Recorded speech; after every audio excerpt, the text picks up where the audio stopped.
Hello दोस्तों, स्वागत है आप सभी का हमारे YouTube channel Sunday study point पे। तो आज का जो हमारा टॉपिक है यूजीसी नेट पेपर वन से क्वेश्चन लेकर हम आपके लिए फिक्शन एवं शोध अभिवृत्ति संबंधित महत्वपूर्ण प्रश्न है। तो वीडियो को लाइक और शेयर कर दीजिए। चैनल पर नए हैं चैनल को सब्सक्राइब कर लीजिए। ये हमारा सेट नंबर 77 है। इससे पहले हमारे 76 सेट अपलोड हो चुके हैं। यदि भी नहीं देखे हैं तो आप उन्हें भी देख सकते हैं। तो चलिए दोस्तों, आज का जो हमारा पहला प्रश्न चलते हैं हम। निर्देश दिया गया है प्रश्न 47 से 49 तक निम्नलिखित प्रश्न चित्र प्रदारित है जिसमें तीन वृत्त ए पी तथा एस एक दूसरे को काटते हैं। वृत्त ए कलाकारों को, वृत्त पी प्राध्यापकों को तथा वृत्त एस खिलाड़ियों को प्रदर्शित करते हैं। चित्र में सभी क्षेत्रों को ए से एफ तक चिन्हित किया गया है। ये हमारा चित्र है। चलिए, इसके आधारित पर हमें क्वेश्चनों के आंसर देने। कौन सा चित्र उन कलाकारों को प्रदर्शित करता है जो न तो खिलाड़ी हैं और न ही प्राध्यापक हैं। देखिए, जो न तो खिलाड़ी हैं और न ही अध्यापक हैं, न खिलाड़ी और न अध्यापक। ये कौन सा चित्र है? ये प्राध्यापक हो गए, ये खिलाड़ी हो गए। ऑप्शन नंबर सी देखिए, जो हमारा सी होगा ये केवल कलाकारों को प्रदर्शित करता है। तो ऑप्शन नंबर बी जो हमारा राइट आंसर हो जाएगा। केवल सी ही जो है कलाकारों को प्रदर्शित करता है। चलिए, अगला प्रश्न जो हमारा कौन सा चित्र है उन प्राध्यापकों को प्रदर्शित करता है जो कलाकार तथा खिलाड़ी भी हैं। प्राध्यापक पूछे गए और वो कलाकार भी हैं और खिलाड़ी भी हैं। तो इसका सही आंसर देखते हैं क्या रहेगा। प्राध्यापक हैं, खिलाड़ी भी हैं और कलाकार भी हैं, तीनों ही पूछा गया है। तो ए हो जाएगा हमारा ये। देखिए, तीनों हो गए ना। ये प्राध्यापक तो ये हो गए, ये खिलाड़ी हो गए, ये कलाकार हो गए, तीनों ही पूछा गया है। तो ऑप्शन नंबर ए जो हमारा सही आंसर रहेगा, ये ए रहा हमारा। चलिए, अगला प्रश्न जो हमारा कौन सा चित्र उन प्राध्यापकों को प्रदर्शित करता है जो खिलाड़ी तो है किंतु कलाकार नहीं है। ये खिलाड़ी है किंतु कलाकार नहीं है। चलिए देखते हैं, जो खिलाड़ी है किंतु कलाकार नहीं है। ये खिलाड़ी है किंतु कलाकार नहीं है। तो कौन सा चित्र है? ये हमारे खिलाड़ी हो गए और ये कलाकार हो गए। खिलाड़ी तो है किंतु कलाकार नहीं है। तो ये हमारा ऑप्शन नंबर देखिए ये रहेगा हमारा। देखिए, यहाँ तक तो ये कलाकार आ जाएंगे, ये प्राध्यापक हैं और खिलाड़ी भी हैं। तो इसमें ऑप्शन नंबर देखिए देखते हैं, ये जो है कौन सी में हमारा ऑप्शन नंबर सी जो हमारा सही आंसर रहेगा। चलिए, अगला प्रश्न चलते हैं हम। कक्षा में प्रभावी अनुशासन के लिए अध्यापक को चाहिए कि छात्रों को जो चाहे करने दें, छात्रों के साथ कठोर व्यवहार करें, छात्रों को कुछ समस्याएं हल करने को दें, उनसे नरमी के साथ दृढ़ता से बात करें। इसमें सही आंसर क्या रहेगा? सब आंसर दें। कक्षा में प्रभावी अनुशासन के लिए अध्यापक को चाहिए।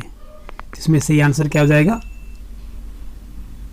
ये ऑप्शन नंबर सी जो है राइट आंसर हो जाएगा। छात्रों को कुछ समस्याएं हल करने को दें। तो ये प्रभावी अनुशासन के लिए अध्यापक को चाहिएगा। चलिए, अगला प्रश्न चलते हैं हम। एक प्रभावी कक्षा कक्ष के वातावरण का मूल तत्व है शिक्षण सामग्री की विविधता, शिक्षक छात्रों के सजीव अंतःक्रिया, संपूर्ण शांति या सख्त अनुशासन। इसका राइट आंसर क्या हो जाएगा? एक प्रभावी कक्षा कक्ष के वातावरण का जो मूल तत्व है वो क्या होता है? ये शिक्षक छात्रों की सजीव अंतर्क्रिया होनी चाहिए। यानी शिक्षक और छात्रों के साथ अंतर्क्रिया यानी कि बातचीत होती रहनी चाहिए कक्षा में। एक शिक्षक की जो कार्यकुशलता और क्षमता का अनुमान उसके शिक्षण की प्रभावपूर्णता के संदर्भ में लगाया जाता है। उसका शिक्षण कितना प्रभावपूर्ण है, उसका वस्तुनिष्ठ या ऑब्जेक्टिव मूल्यांकन उसके कक्षा व्यवहार व छात्रों के साथ होने वाली अंतःक्रिया के माध्यम से किया जाता है। इस तरह अंतःक्रिया का मतलब हुआ कि कक्षा में घटने वाली घटना का वस्तुनिष्ठ और व्यवस्था करना और प्रत्येक घटना का विश्लेषण करना है। प्रभावी शिक्षण सहायक सामग्री वह है जो रंग बिरंगी तथा दिखने में अच्छी हो, सभी ज्ञानेंद्रियों को सक्रिय करती हो, सभी छात्रों को दिखाई देती हो, बनाने तथा प्रयोग करने में आसान हो। इसका राइट आंसर क्या हो जाएगा?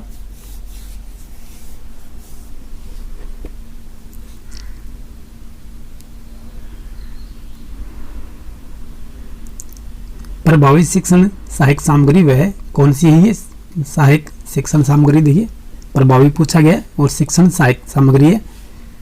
ये सभी ज्ञानेंद्रिय को सक्रिय करती हो, जो हमें कक्षा में पढ़ाया जाता है वो हमारी जो ज्ञानेंद्रियाँ होती है उनको सक्रिय करती है, तो वो शिक्षण सहायक सामग्री कहलाती है। ये कैसी होती है?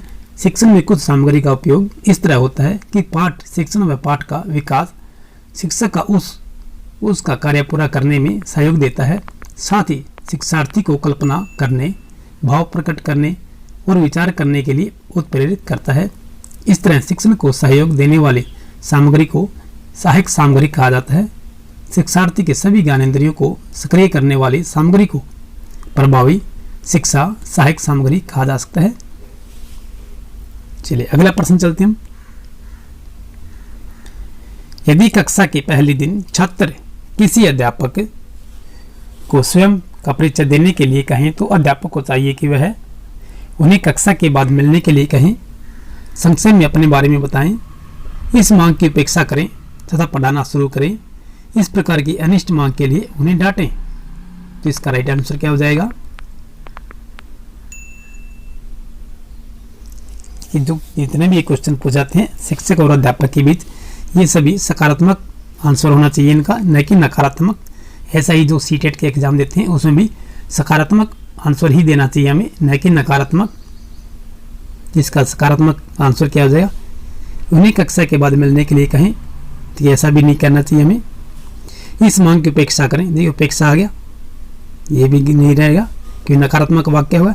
इस प्रकार की अनिष्ट मांग के लिए उन्हें डांटें, देखिए उन्हें डांटना नहीं चाहिए, तो ये भी हमारा नकारात्मक वाक्य हो गया।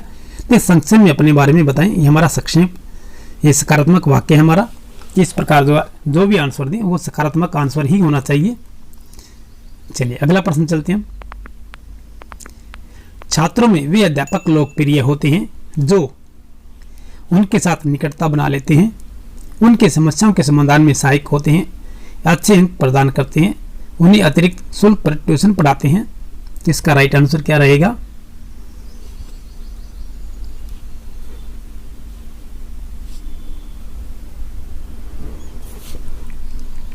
इसका सही और सटीक आंसर जो हमारा ऑप्शन नंबर बी रहेगा, उनकी समस्याओं के समाधान में सहायक होते हैं। नैतिक मूल्यों का प्रभावी रूप के विकास किया जा सकता है यदि अध्यापक बार बार मूल्यों की बात करें, स्वयं उन पर आचरण करें, महान व्यक्तियों की कहानी सुनाएं, देवी देवताओं की बात करें। जिसका राइट आंसर क्या हो जाएगा? नैतिक मूल्यों का प्रभावी रूप के विकास किया जा सकता है, स्वयं उन पर आचरण करें। ऑप्शन नंबर बी जो हमारा राइट आंसर हो जाएगा। चलिए अगला प्रश्न हमारा, शोध किया जाता है नए ज्ञान के सृजन के लिए, सिद्धांत विकसित न करने के लिए, शोध उपाधि प्राप्त करने के लिए, विद्यमान ज्ञान की पुनर्व्याख्या के लिए। जिसका सही आंसर क्या हो जाएगा? इसके ऊपर मैंने बताया था आपको कि सकारात्मक ही व्याख्या में आंसर देना चाहिए। तो शोध किया जाता है किसके लिए किया जाता है? कि नए ज्ञान के सृजन के लिए, शोध उपाधि प्राप्त करने के लिए। ठीक, जब हम किसी प्रकार शोध करते हैं तो हमें उसके पश्चात हमें उपाधि मिलती ही है। फिर विद्यमान ज्ञान की पुनर्व्याख्या के लिए, यानी कि जो ज्ञान हमें है या किसी ने शोध किया हुआ उस पर और अधिक पुनर्व्याख्या करने के लिए। इस प्रकार तो राइट आंसर हमारा ऑप्शन नंबर डी हो जाए, 1, 3 और 4 हो जाएंगे। तो जो शोध की जो व्याख्या है, शोध एक प्रक्रिया है जिसमें प्रदत्तों या शंकों के विश्लेषण के आधार पर किसी समस्या का विश्वसनीय समाधान किया जाता है। अनुसंधान एक व्यवस्थित व सुनियोजित प्रक्रिया है जिसके द्वारा मानवीय ज्ञान में वृद्धि की जाती है। अनुसंधान में नवीन तथ्यों की खोज की जाती है तथा नवीन सत्यों का प्रतिपादन भी किया जाता है। चलिए अगला प्रश्न चलते हैं। एक शोधार्थी या रिसर्चर के आवश्यक गुण होते हैं कि एक शोधार्थी के कौन से आवश्यक गुण होते हैं? स्वतंत्र परिपर्सन की प्रवृत्ति, अवलोकन एवं प्रमाण पर निर्भरता, ज्ञान को व्यवस्थितीकरण अथवा सिद्धांतीकरण, उपयुक्त सभी।